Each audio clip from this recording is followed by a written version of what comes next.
The Nican Mopohua original genuine account of the apparitions of Our Lady of Guadalupe following.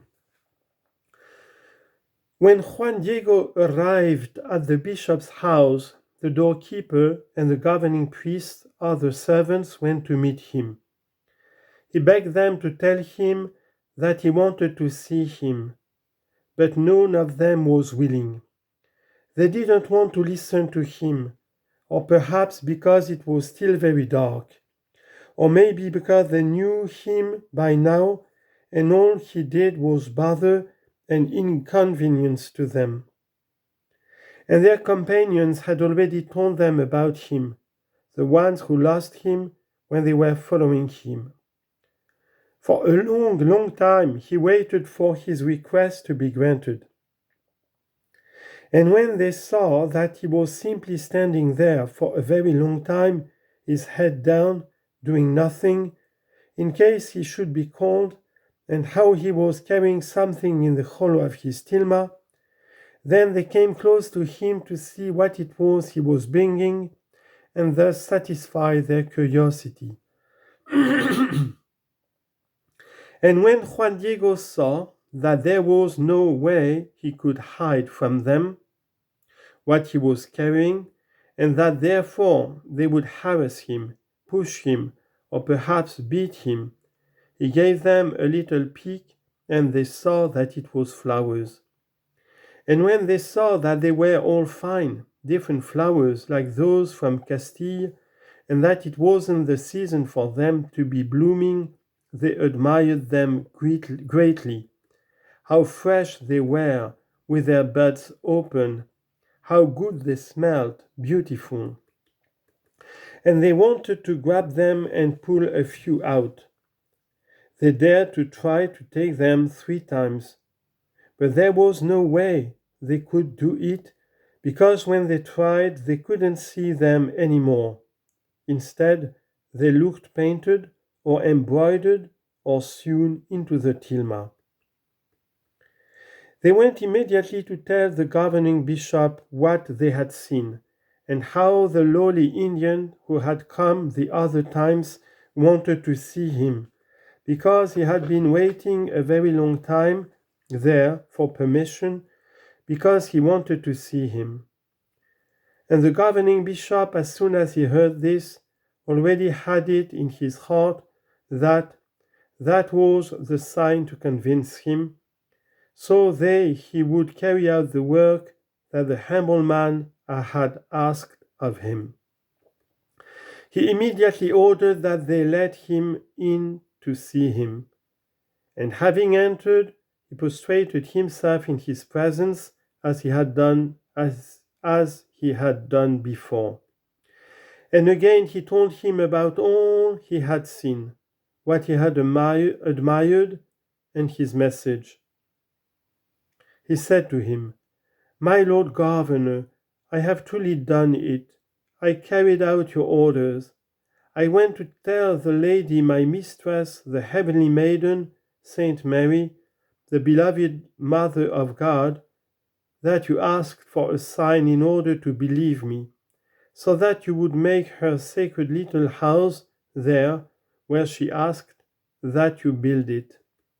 And I also told her I had given you my word to come and bring you some sign, some proof of her venerable will, as you told me to do. And she listened well to your venerable breath, your venerable word, and was pleased to receive your request for the sign, the proof, so that her beloved will can be done, can be carried out. And now, when it was still night time, she ordered me to come again to see you, and I asked her for her sign, so that I would be believed, as she said she would give to me, and immediately she kept her promise. And she sent me to the top of the little hill where I had seen her before, to cut some different flowers there, like those from Castile. And when I had cut them, I took them down to her below, and with her venerable hands she took them. Then again she put them in the hollow of my tilma, so that I would come to bring them to you, so that I would deliver them to you personally. Although I knew well that the top of the hill isn't a place where flowers grow, because it's just rocks, burrs, thorny plants, wild prickly pear, and mesquite bushes, I didn't doubt because of that. I didn't hesitate because of that. When I reached the top of the little hill, I saw that it was now the flowered land. There had sprung forth various flowers like Castilian roses, the finest that there are, full of dew, splendid. So I went to cut them, and she told me that I should give them to you from her, and that in this way I would prove it, so that you would see the sign you requested in order to carry out her venerable will, and so that it would be clear that my word, my message is the truth. Here they are, please receive them. And then he opened his white tilma, in the hollow of which were the flowers. And all the different flowers, like those from Castile, fell to the floor. Then, and there his tilma became the sign. There suddenly appeared the beloved image of the perfect Virgin Saint Mary, Mother of God, in the form and figure in which it is now, where it is preserved in her beloved little house, in her sacred little house in Tepeyac, which is called Guadalupe. And as soon as the governing bishop and all those who were there saw it, they knelt. They were full of awe. They stood up to see it. They were moved. Their hearts were troubled. Their hearts as well as their minds were raised. And the governing bishop in tears, with sadness, begged her. He asked her forgiveness for not having carried out her venerable will, her venerable breath, her venerable word. And the bishop got up and untied Juan Diego's garment, his tilma, from his neck where it was tied, on which appeared, which then became the venerable sign of the heavenly Queen. And then he took it and placed it in his private chapel.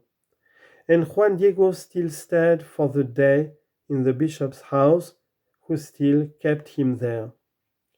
And on the next day he said to him, "Come, let's go, so you can show me where it is that the venerable will of the Queen of Heaven wants her chapel built."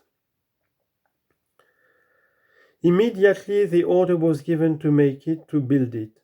And Juan Diego, as soon as he showed where the Lady of Heaven had ordered that her sacred little house be built, asked for permission to leave.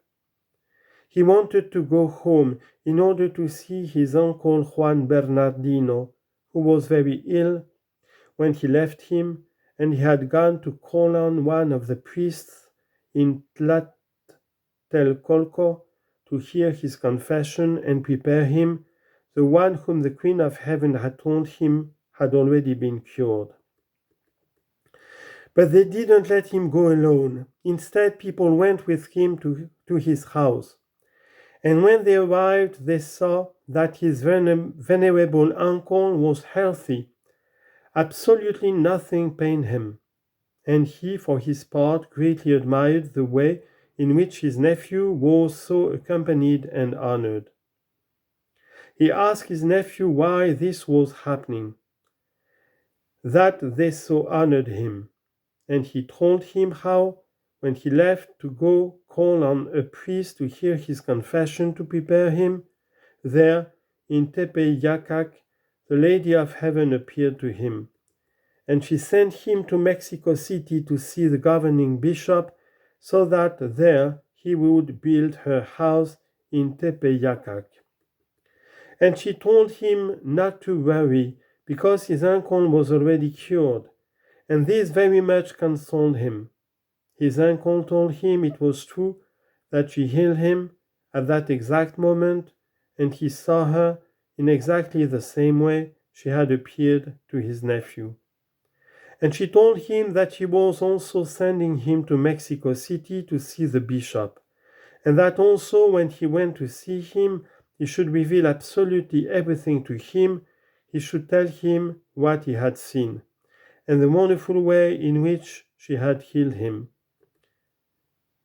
and that he should properly name her beloved image thus, the perfect Virgin, Saint Mary of Guadalupe. And right away they took Juan Bernardino into the presence of the governing bishop, so that he could come to speak to him, to give him his testimony.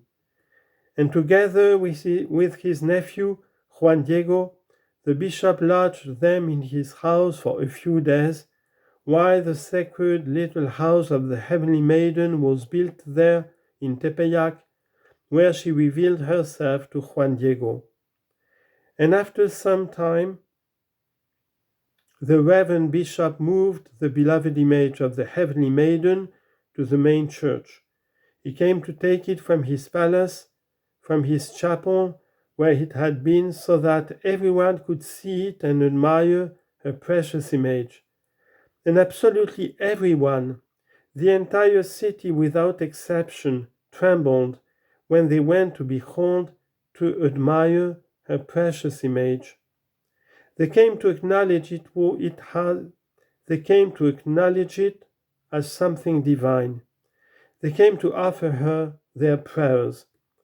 They marveled at the miraculous way it had appeared, since absolutely no one on earth had painted her beloved image.